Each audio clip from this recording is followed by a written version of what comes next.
For a Wednesday, the 17th of July, I'm CJ Baumgartner. There is Corey Tackman. And Corey, we got some stuff to talk about, including Team USA. Some, I want to say big news, but I mean, it's an exhibition game here this afternoon.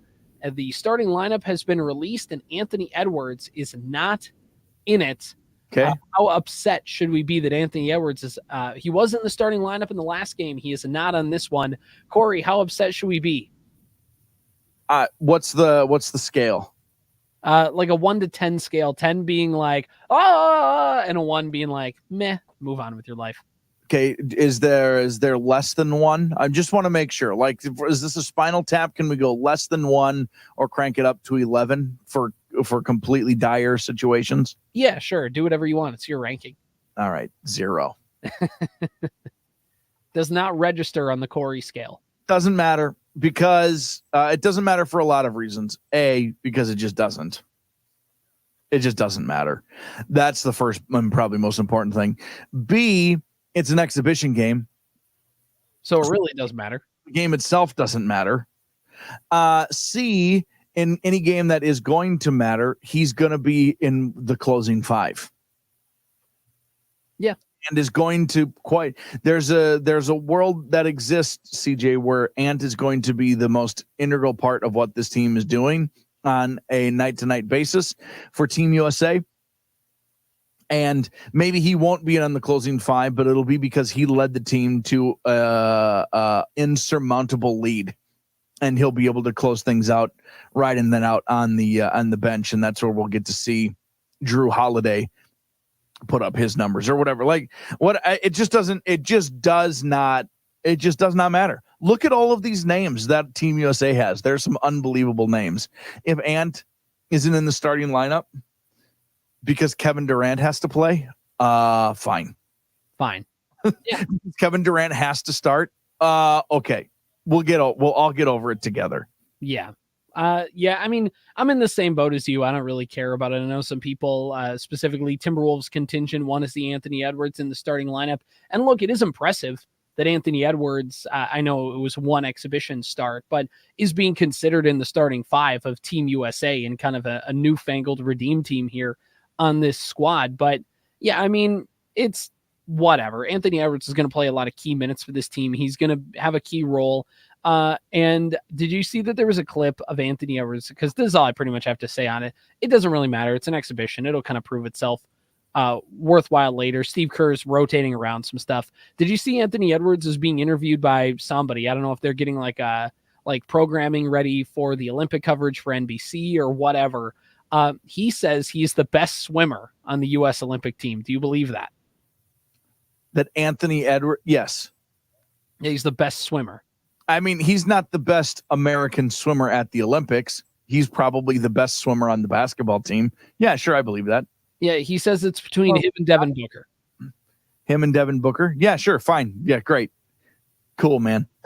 It's somebody on Twitter, and this is how I came across it. Somebody non-Timberwolves related tweeted the video and basically said, people aren't just saying Anthony Edwards is the face of the league because he's good at basketball. It's like mainly because the dude is good and he's just funny. Like that, he's charming. He's very charming. That's the exact right word. He's just totally charming, which would explain why he has 14 kids right now, too. He's a bit of a goofball. You know what I mean? Like, yes. There's the video that I'll talk about all the time, that first interview with Marnie Gellner for Bally, and just her being taken aback of like, whoa, what is this dude doing? Like, he's talking about bowling. He could have been a pro baseball player. He said, like, all this kind of stuff. And he's just with 100. It's not just that he's goofing around like, yeah, I'm a good bowler, whatever. I don't care. He says that, but also he believes in his heart, like, I'm the best swimmer on the U.S. Olympic basketball team. I am. I'm going to like nonchalantly float it out there, but I'm the best swimmer on this team. Yeah, no, that interview is so funny because she just keeps naming sports and he just goes, yes. Yeah, and then finally, after a list of 17 different things that he could or could possibly not do, he's like, anything. And he's 19 years old at that time. Mm-hmm. Anything, I can do it. And he's probably right. Right. Because there was a video that he put on like Instagram, I mean, like a year later, like long enough where he probably wasn't thinking about that specific interview, but he went bowling and he had like a 200 something. Like it's, you know what I mean? He'll joke about it. But the only thing that his life isn't, that is missing, is a summer reality series where he does all of the things that he says he would absolutely crush normal people in. Like, he needs to race Michael Phelps in a 100-meter fly. Didn't Shaq have a show like that when he retired? It was basically like Shaq versus, and he just did a bunch of different stuff. Probably, but we need prime. You know what I mean? Like Shaq at the end of his career was 400 pounds. Like I need peak, something that he is not going to hurt him and is not going to kill him, but is just going to be like, yeah. We spent 2 weeks, one event a day. We're going to show Anthony Edwards pole vaulting. Maybe not pole vaulting. That one's scary, but you know what I mean? I think it'd be hilarious. We're going to see if he actually can skate and shoot a hockey puck. Here we go. Michael Phelps on the other side of the pool. You're here. All right, let's see. How well can you do? It'd be awesome. Phelps is retired. He's doing whatever. He's up, not in his prime. Still great. Not in his prime. Remember when DK, I think it was DK Metcalf, ran in an Olympic trial? Yeah. 100-meter Olympic trial. And it was like, he got beat, but not by everyone.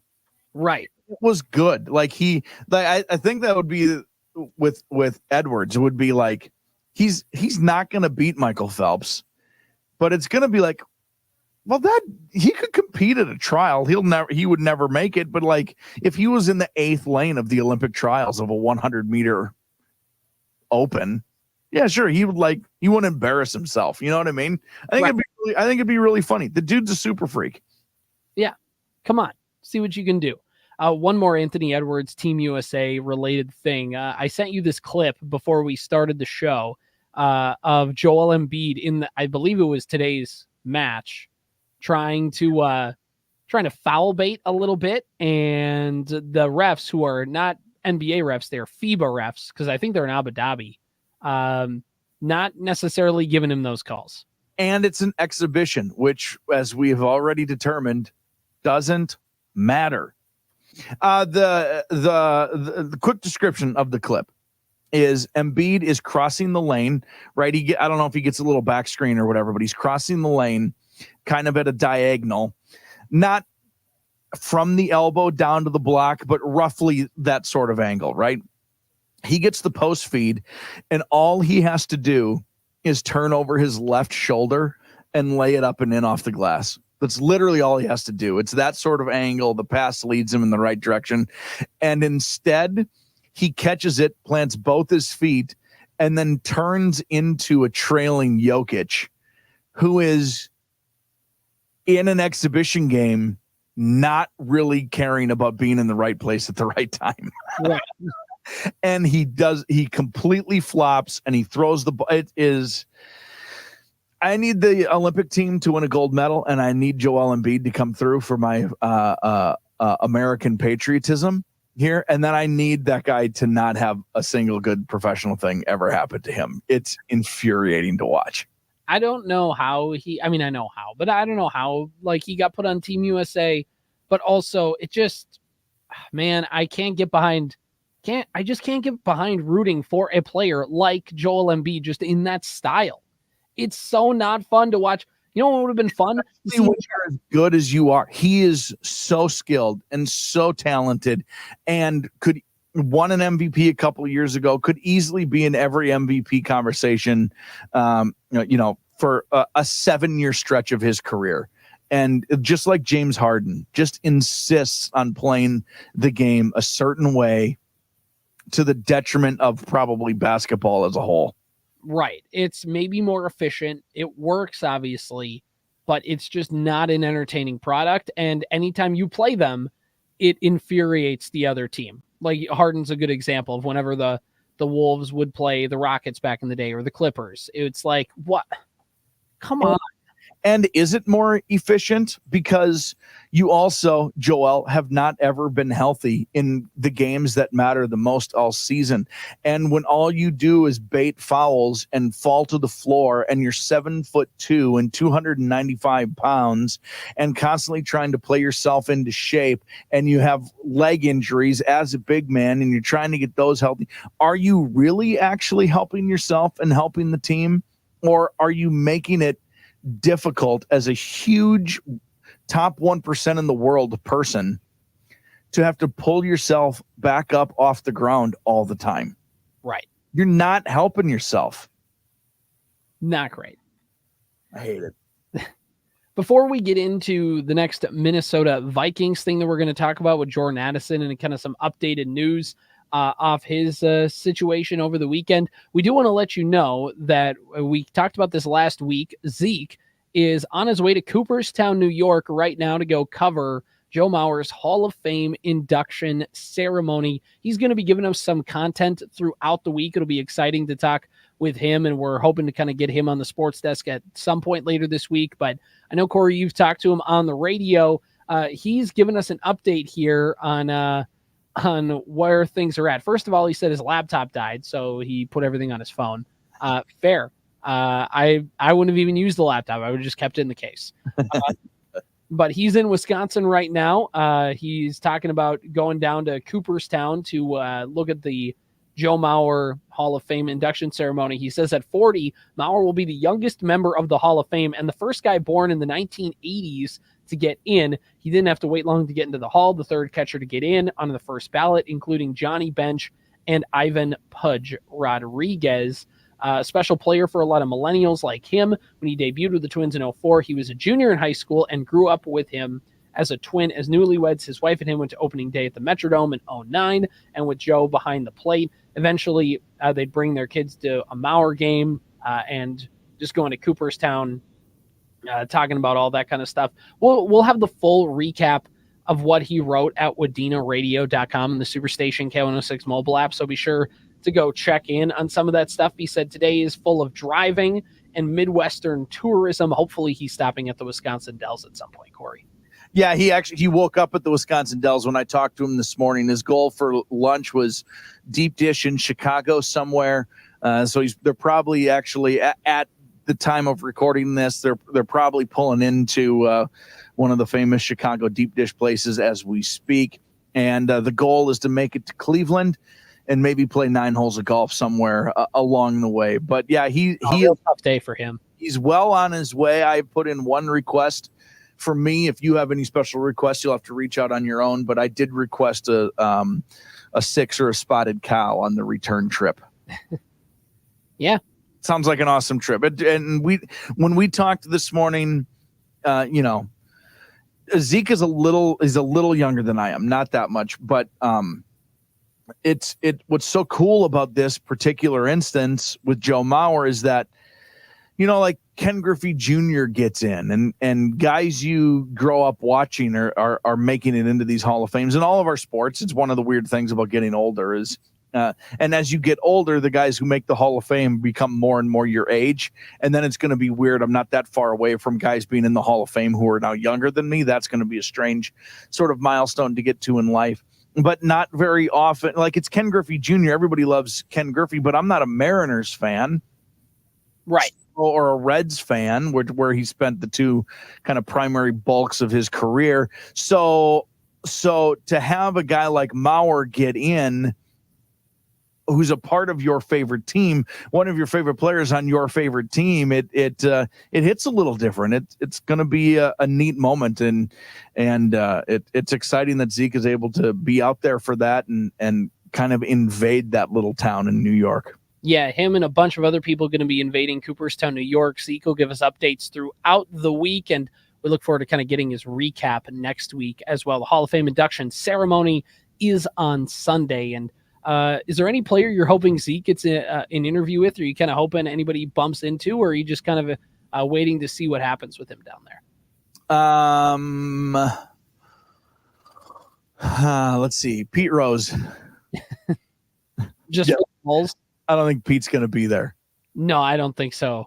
Barry Bonds. I don't think Barry's going to be there. No. I think it's going to work out. Alex Rodriguez? A-Rod. Oh, A-Rod. No, I don't think A-Rod's going to. Owner? I don't think he's going to be there. Let's see. Who would be? Maybe someone, maybe like Lou Ford, who's someone who is like a Twins favorite, but wasn't a great. Lou Ford on the internet. Historically, he will meet with you. Right, exactly. So it's just somebody who played with Mauer, like who maybe we don't know, ended up being close to Mauer. Carlos Silva. Yeah, that'd be great. A Carlos Silva interview, and we can talk 74 pitch complete game. That'd be cool. Ruben Sierra. Yeah, sure. Tony Batista. All of them. Are you kidding me? I remember going to the Metrodome. It was early in the season, and we loved making fun of Tony Batista, me and my friends, because of his stupid stance. And he was also old at the time. And I'm not joking with you, CJ. He grounded out. He ran hard down the line. I'll give him all the credit in the world. But he was old, and it took him to the freaking milk jug to finally stop running. That's how long it took him to slow down. He just kept going like he was on a slip and slide with no friction at all. He just what's he doing? Where's he go? He made it to the bullpen down the right field line. Say he took a spot. He took a seat in the bleachers of the bullpen and just was like, I'm going to hang out here in the away bullpen for a little bit. No, he wore number 77. It's just weird. Like, what is this guy doing here? Yet he had a big grand slam at one point in that season.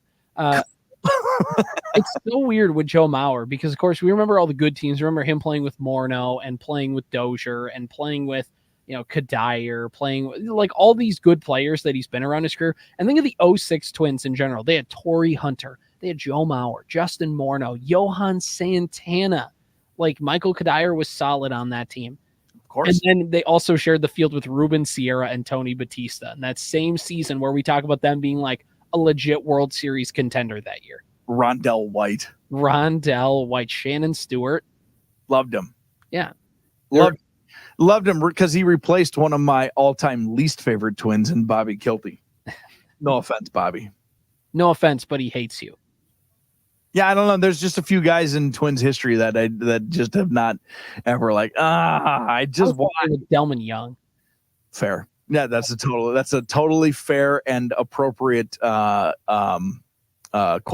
Yeah, he fits in that bill. Our Willie Castro conversation yesterday inspired me to write something for the Twins place I write for about Willie Castro being an all-time Twin. And I talked about a lot of the stuff I talked about on yesterday's show. You can go listen to that.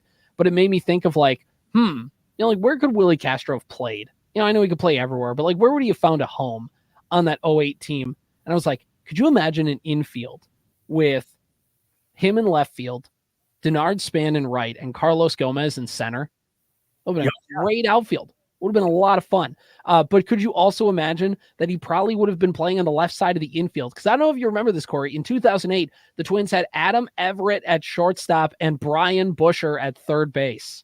Speaking of all time, I think Brian Busher is probably my second least favorite Twin of all time. Second least favorite is Bobby Kilty, number one? No, Bobby Kilty is probably number 3. Number 3? Who's number 1? The one, the only Terry Tiffey. Thought you were going to go Chuck Knobloch or something. No, Chuck Knobloch was rookie of the year and was great. It ended up being problematic, but every time Terry Tiffey stepped into the batter's box, I had to hear these announcers talk about all the potential and then just watch him strike out again. I was like, get this guy off my favorite team. And they did. Thank goodness. It's Terry Tiffey. One last thing to talk about, and we'll call it, before we get to some sports trivia and call it a show. Jordan Addison, of course, over the weekend had some trouble, legally speaking, of course, because he was arrested on suspicion of a DUI in Los Angeles on Friday night after falling asleep behind the wheel of his car and blocking a lane of traffic. It's the second incident for the 22-year-old receiver in as many years, according to Bring Me the Sports, as he was cited for driving 140 miles an hour on I-94 last summer. It also came 1 week after his teammate, rookie Kyrie Jackson, was killed in a car crash in Maryland that police said may have involved alcohol. Now, of course, that happened over the weekend. We have got an update on this story, and that also comes courtesy of Bring Me the Sports and of our own Hubbard media person in Darren Wolfson talking on Score North. His quote, "I can promise you," this is Darren Wolfson, "there are many people with the Vikings who are incredibly pissed off." Corey, any follow-up? No, that's correct. Yeah. That's exact. They should be. The Vikings should be really upset about this, and fans should be really upset about this, and they should be upset about it anyway. But you compound it with the Kyrie Jackson tragedy, and it is a real issue. And then you compound it with the fact that he showed a year ago that he doesn't have real strong discipline. And then you pile on 2 days after his arrest, he's posting on Instagram himself drinking mimosas at 8:30 in the morning. And now we've got ourselves a little bit of a pattern. And it needs to be fixed immediately. It's really bad, and it's embarrassing for him. It's not a great look. And it's like you talked about. He had the issue last year. He had this issue last week. It's just the fact that it doesn't look like he cares. That's the, I was about to say that's the worst part, but I think the worst part is driving drunk and driving irrationally fast, not the hypocrisy of the situation. That's not quite. But the hypocrisy isn't great either. It's a secondary bad thing because it means he's probably gonna put himself in a position to do it again. And that's the biggest thing. He's going to get suspended. He needs to be suspended. Hopefully usually in these sorts of situations, it seems like the team tries to get the suspension out before the NFL kind of weighs in. And probably the NFL allows the teams their own states' rights kind of a situation. And like, we're going to let you handle and take care of your own business, but do a good job. Because if you don't, we'll sweep in with the screaming bald eagle and take care of this ourselves. I think with the Kyrie Jackson story underlying all of this, that's it's going to be it's going to be a worthwhile. It's not going to be a game, right? It's going to be more than that, and he deserves it. Now, I want to be clear. I think both of us probably agree. You're allowed, because he's what, 22? How old? He's a baby, right? 22, 25, somewhere in there. And he's a millionaire, and he's very good. And you're allowed to make your mistakes. That's not what I'm saying. Like, he's allowed. It's fine. It doesn't mean it wasn't a mistake. Right. And it doesn't mean it wasn't wrong, and it doesn't mean it's not good. All of those things we're glad nothing bad happened to him. We're glad nothing bad happened to anyone else. And now there's consequences for your actions. That's just how it works. Fix it. Right. I mean, that's the thing. Yeah. I mean, he can screw up. He can try and grow as a person, but you still have to be held accountable for this action and just all of the surrounding circumstances. You have to get suspended. I mean, it's got to be what, a 3-4 game suspension. That's typically kind of been the precedent set for some of these things. Mm-hmm. And look, I know the Vikings aren't competing for much this season, and we know that it's kind of a rebuilding year. It's whatever, but it's still important for him to be a part of this fold. I know he'll still be at practice all through training camp, but once his suspension starts, he can't be in the building. So that's 3 weeks of, I know Sam Darnold is going to be the starting quarterback likely week 1, but that's still time in the building that you're not spending with JJ McCarthy, the future quarterback of the Vikings, or getting a rapport with a new quarterback in Sam Darnold. Like, you can't be in the building for the first 3 weeks of the season. That's important. And assuming he gets suspended, and the Vikings don't have really a wide receiver 3, because Hawkinson, their de facto wide receiver 3, is going to start the year on the IR. And you really are just kind of seeing who you have behind him, which is fine. But they kind of had that assumption, knowing that they always had Jefferson and Addison as kind of the fallback. It's just really reckless behavior. And the thing that bothers me, obviously outside of all that of actually doing it, is the fact of it likely is going to happen again, just the way he has not shown remorse for anything. Now, he doesn't need to have a big public apology. I'm not saying he's got to put anything up like that, but if you look at his current profile picture over Instagram, it's like a big black circle with two little circles in between that have a green circle for wins and a red circle for lessons. And they have kind of all those like circles kind of interlocking each other and like different pattern and whatever. And he's also scrubbed his entire Instagram, which again, I don't make a huge deal over, but again, it just kind of goes to show of like, what's going on here? Like there's gotta be, and this will be the big test for Kevin O'Connell because he is a player friendly coach. He's, Mike Zimmer, you would imagine Zimmer at some point, the first chance he has to address it's going to call him an idiot and you're going to move on.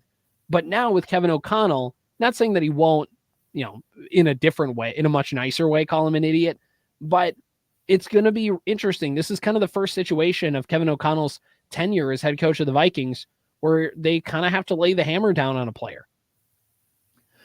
And, and fortunately, I guess in that situation, Kevin O'Connell doesn't decide those things. He can go, I'm sorry, man, there's nothing I could do. He's a part of, he's a part of the decision-making process, but it's like, this is one of those where like Kwesi comes down and makes those sorts of decisions. I don't, you laid out a lot there. One of the points I guess I would want to reiterate is we won't know if he's feeling any remorse until 3 years from now when it hasn't happened again, or 5 years from now, or at the end of his career, this is the first and only time it happened. And he says, I was 22 and I made a bad choice. And I'm just so thankful that nothing bad happened to me or more importantly, anyone else. Like we won't know if the remorse is there until way, way, way after the fact. You just have to hope in the meantime that, you know what? This starts by scrubbing your Instagram. It's only getting you into more trouble, even if it's just optics. It doesn't look good. Get that out of there and knock it off. You're off of Instagram. You're off of social media for the time being. We got stuff to take care of. The suspension won't happen until the regular season starts. So he's still going to get plenty of time with the people he needs to get time with during training camp and leading up to. Right. So that is at least a little bit of a if you want to just focus on the Viking side of things, on the football side of things, that I guess you can breathe a little sigh of relief from that standpoint, but it's not good for all of the football reasons and for all of the life reasons. There's just not a good situation about this other than the fact that he got lucky and he didn't get hurt and nobody else got hurt. Right.